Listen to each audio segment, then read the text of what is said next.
नमस्कार दर्शक बंधु ब्रह्मांड वास्तुदेश चैनल को आपण मानक मोर स्वागत। बंधुगण पूर्व वीडियो रे आमे जानिथिले जे केउ केउ ग्रह माने शुभ एवं अशुभ एवं केउ केउ ग्रह माने निज निज मध्यरे शत्रु एवं मित्रता अवलंबन करिथांते।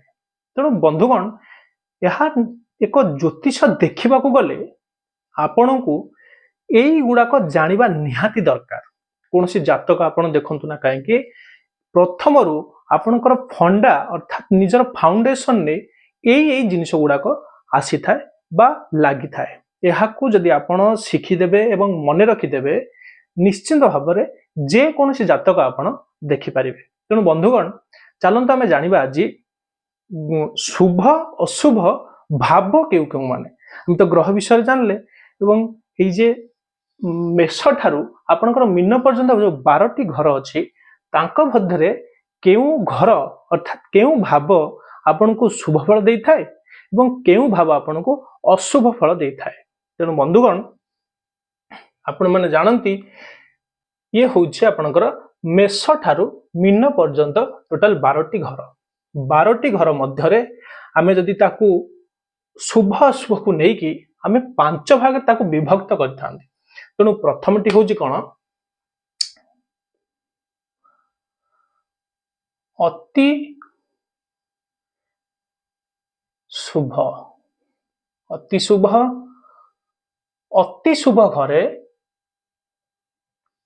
अति शुभरे केउ केउ घर मान आसी थाए अर्थात केउ केउ भाव को भावरे ग्रह माने रहिले से माने अति शुभ फल प्रदान करिथांती। ताहले केउ केउ भाव ना 1 5 9 अर्थात 1 5 9 रे जदि आपणकर कोनोसी भी ग्रह रही थाए ताकू अति शुभ मना जाए। एक होउची कोन निजे आपण जाहाकू असेंडेंट कहा जाए अर्थात आत्मा। 5 होउची आपणकर बुद्धि। 9 होउची कोन आपणकर 9 होउची आपणकर भाग्य। तेणु 1 9 5 1 एकू अति शुभरे निया जायछि अर्थात एठारे जे कोनोसी ग्रह रुहंतु ना काहेकि जदि रही थांती आमे अति शुभ को जदि देखिबा तेणु जदि से मान रही थांती तेबे से माने निश्चित भाव में बहुत भल फल देई थांती। तेणु एई अति शुभ को मध्य अर्थात 1 5 9 को मध्य त्रिकोण बोली कुहा जाय थाए। आमे एठी लिखि देबा एठू धरंतु लिखि देबा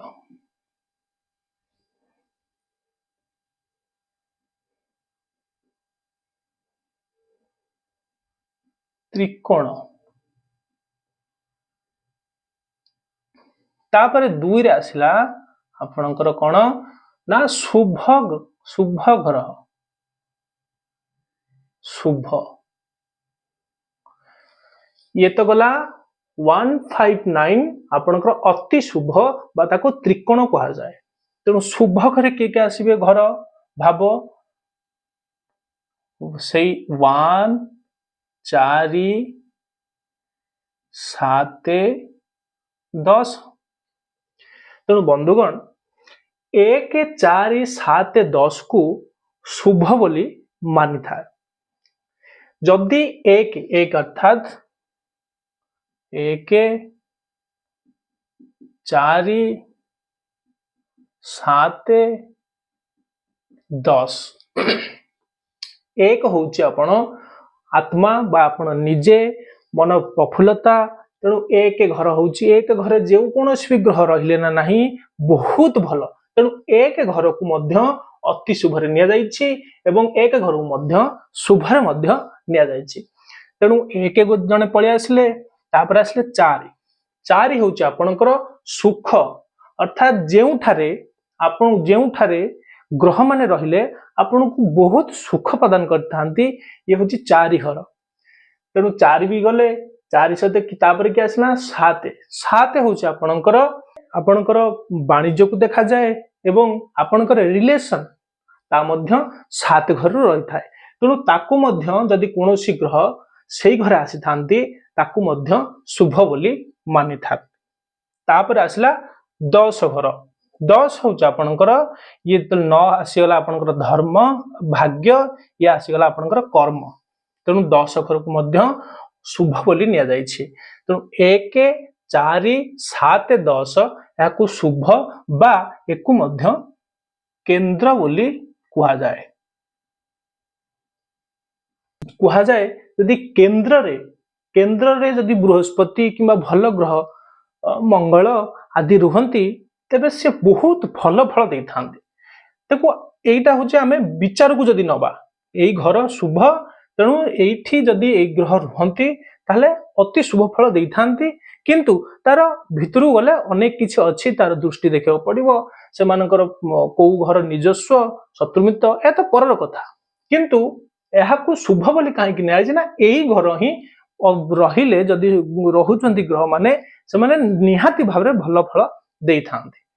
ତେଣୁ ଇଏ ହେଲା କହିଲା ଅତି ଶୁଭ ଶୁଭ। 3 ରେ ଆସିଲା ଅଶୁଭ।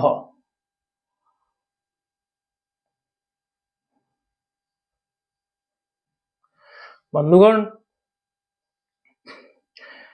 ଅଶୁଭ ଘର କାହାକୁ ନିଆଯାଇଛି ନା ଅଶୁଭ ଘର ହେଲା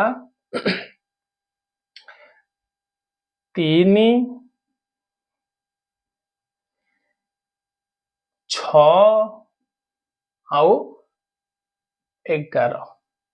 ତେଣୁ ଏଠି ଲେଖିଦେବା ଆମେ 3 6 11 ଏହାକୁ ଅଶୁଭ ଘର ବୋଲି ନିଆଯାଇଛି।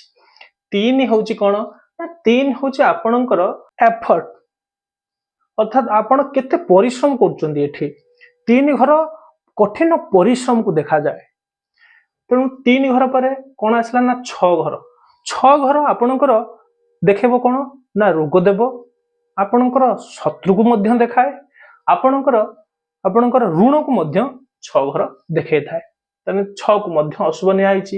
ତାପରେ 11 କୁ କାହିଁକି ଅଶୁଭ ନିଆଯାଇଛି ନା ସେ 6 ର 6 ଅର୍ଥାତ୍ 6 ଠୁ ଯଦି ଆପଣ ଆରମ୍ଭ କରିବେ 1 2 3 4 5 6, ତେଣୁ 6 ର 6 ବୋଲି 11 କୁ ମଧ୍ୟ ଅଶୁଭ ବୋଲି ନିଆଯାଇଛି। ତେଣୁ ପ୍ରଥମେ ଆପଣ ଜାଣିଯାଆନ୍ତୁ ଯେ କେଉଁ ଘର ଅଶୁଭ ଶୁଭ ବୋଲି। ତେଣୁ କାହାକୁ କେନ୍ଦ୍ର ତ୍ରିକୋଣ କୁହାଯାଏ ପ୍ରଥମେ ଆପଣ ଜାଣିଗଲେ ଆମେ ପରବର୍ତ୍ତୀ ଭିଡ଼ିଓରେ ପୁଣି ଗୋଟିଏ ଗୋଟିଏ ଭାବରେ ସେମାନେ କଣ କଣ ଦେଇଥାନ୍ତି ତାହା ଆମେ ନିଖୁଣ ଭାବରେ ଏବଂ ବହୁତ ଭଲ ଭାବରେ ଜାଣିବା ଗୋଟି ଗୋଟି କରି। ତେଣୁ ଏହା ହେଉଛି ଅଶୁଭ ଘର କିଏ କିଏ ଆସିଲେ ନା 3 6 11। ତାପରେ 4 ରେ ଆସିବ ଦୁଃଖ ଭାବ। 4 ରେ ଆମେ ଲେଖିବା ଦୁଃଖ ଭାବ। ଦୁଃଖ ଭାବରେ ବନ୍ଧୁଗଣ କାହାକୁ ନିଆଯାଇଛି ନା ସେଇ ପୁଣି ଆପଣଙ୍କର 6 8 12 6 8 12। ବନ୍ଧୁଗଣ ଏହାକୁ ଦୁଃଖ ଭାବ କାହିଁକି ନିଆଯାଇଛି ନା ଆପଣ ଜାଣିଲେ ଯେ 6 ହେଉଛି ରୋଗ ଶତ୍ରୁ ଆଉ କରଜ, ଇଏ 6 ଘର। ତେଣୁ ଏହାକୁ ଦୁଃଖ ଭାବ ନିଆଯାଇଛି। ତାପରେ 6 8 ହେଉଛି କଣ ନା ପ୍ରଚଣ୍ଡ କଷ୍ଟ, ଅର୍ଥାତ୍ ମୃତ୍ୟୁ ଦୁର୍ଘଟଣା, ତା ସହିତ ଆପଣଙ୍କର ଜନ୍ମ ମୃତ୍ୟୁକୁ ମଧ୍ୟ 8 ଘରକୁ ନିଆଯାଇଥାଏ। 8 ଘରରେ ଯଦି କୌଣସି ଗ୍ରହ ଆସି ଯାଇଥାଏ ଆପଣଙ୍କୁ ବହୁତ ଅସୁବିଧା ଦେଇଥାଏ, ବହୁତ ଦୁଃଖ ଦେଇଥାଏ। ଯେଭଳି ଗୋଟିଏ ଆମେ ଧରନ୍ତୁ ଏକ୍ସାମ୍ପଲ ନବା, ଧରନ୍ତୁ ଶନି ଯଦି 8 ଘରେ ପଳେଇ ଆସିଥାନ୍ତି ତେଣୁ ସେ ବହୁତ ଖରାପ ଦେଇଥାନ୍ତି ଏବଂ ବହୁତ ଦିନ ପର୍ଯ୍ୟନ୍ତ ଦେଇଥାନ୍ତି। କାରଣ ଶନି ହେଉଛନ୍ତି କଣ ନା ବହୁତ ସମୟ ପର୍ଯ୍ୟନ୍ତ, ଯେହେତୁ ଶନିକି ଆମେ ଟିକେ ଲେଜି ପ୍ଲାନେଟ ବୋଲି କହିଥାଉ, ତେଣୁ ଯୋଉ ଦୁଃଖ ବି ଦେଇଥାନ୍ତି ସେ ଲିଙ୍ଗରିଂ କରିଥାଏ, ବହୁତ ସମୟ ପର୍ଯ୍ୟନ୍ତ ସେ ଦୁଃଖ ଦେଇଥାନ୍ତି। ତେଣୁ ତାକୁ ଦୁଃଖ ଭାବ ବୋଲି ନିଆଯାଇଛି। ତାପରେ ଆସିଲା 12 ଘର ହେଉଛି ଆପଣଙ୍କର ଖର୍ଚ୍ଚ ଭାବ। ଆପଣ ଯାହା ଇନକମ କରିବେ ଯଦି 12 ଘରେ କୌଣସି ଗ୍ରହ ଆସିଗଲା ସେ ଆପଣଙ୍କୁ ବହୁତ ଖର୍ଚ୍ଚ କରିଦେଇଥାଏ। ତେଣୁ ତାକୁ ସେଥିରେ ବି ଆସିଲେ ସେଥିରେ ଆପଣଙ୍କର ମେଡିକାଲ ଟ୍ରିଟମେଣ୍ଟରେ ପଇସା ଖର୍ଚ୍ଚ ହୁଏ, କିମ୍ବା କୌଣସି ଶାରୀରିକ ଅସୁବିଧା ହେଲେ ଏଥିରେ ଖର୍ଚ୍ଚ ହୁଏ କିମ୍ବା ଆପଣଙ୍କର ବିଭିନ୍ନ ଯେକୌଣସି କାମରେ ହଉ ନା କାହିଁକି ଆପଣ ଯେଉଁ ପ୍ରଫିଟ୍ କରିଥାନ୍ତି ଯେଉଁ ପଇସା ଗୁଡ଼ାକ ରଖିଥାନ୍ତି ଯଦି 12 ଘରେ କୌଣସି ପ୍ଲାନେଟ୍ ଆସିଯାଏ ସେ ଆପଣଙ୍କର ସବୁ ସାରି ଦେଇଥାଏ। ଯେମିତି କହିବାକୁ ଗଲେ ଗୋଟେ ପୋଖରୀରେ ଯଦି ପାଣି ତିନି ଆଡୁ ଗୋଟେ ଆଡୁ ପଶୁଛି 12 ଭାବ ମନେ ରଖିଥାନ୍ତୁ ତିନି ଆଡୁ ଘାଇ ଫିଟିଛି ତେଣୁ ପୋଖରୀରେ ପାଣି ରହିବ କି ଆଉ।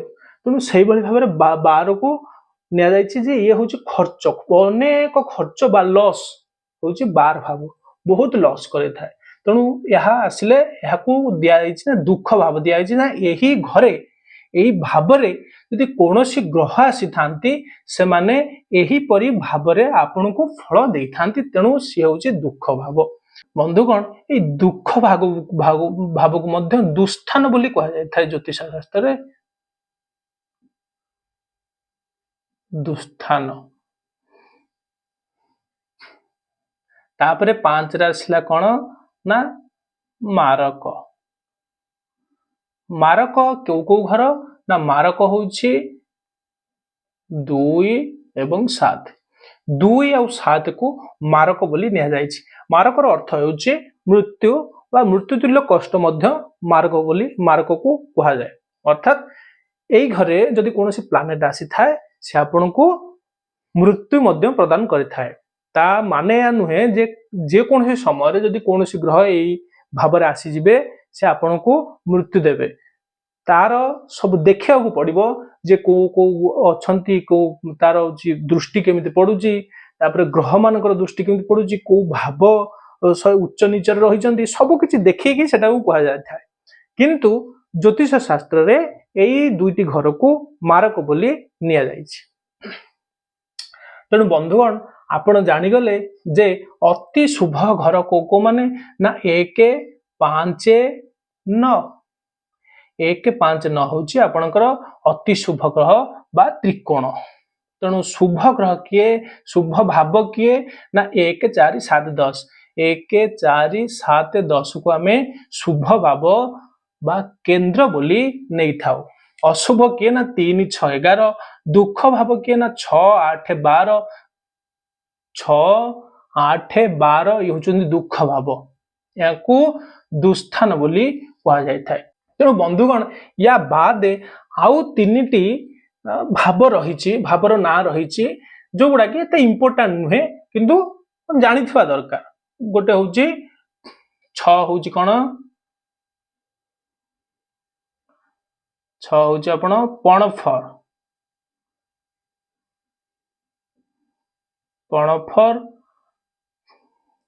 7 ରହୁଛି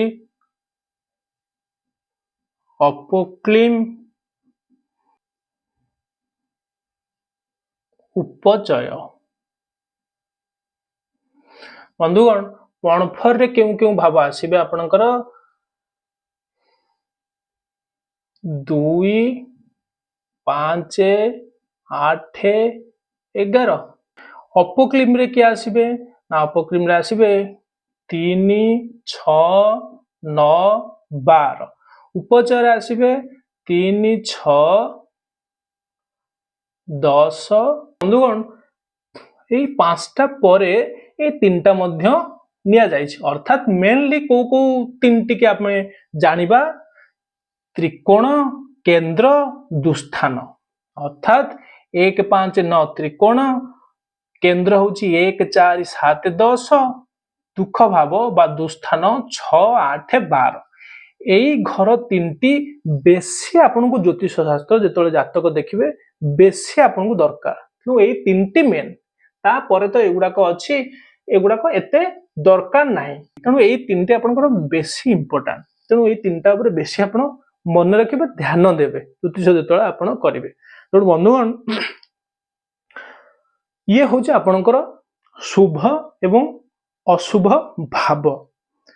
ନେକ୍ସଟ ଆମେ ଟପିକରେ ଆମେ ଜାଣିବା ଯେ ଏ ଯୋଉ ଭାବ ଅଛନ୍ତି ଟୋଟାଲ ଭାବରେ 1 ରୁ ଯୋଉ 12 ପର୍ଯ୍ୟନ୍ତ ଯୋଉ ଭାବ ଅଛନ୍ତି ସେମାନେ ପ୍ରକୃତରେ କଣ ଦିଅନ୍ତି ତାହା ଆମେ ନେକ୍ସଟ ଭିଡିଓରେ ଜାଣିବା। ନମସ୍କାର।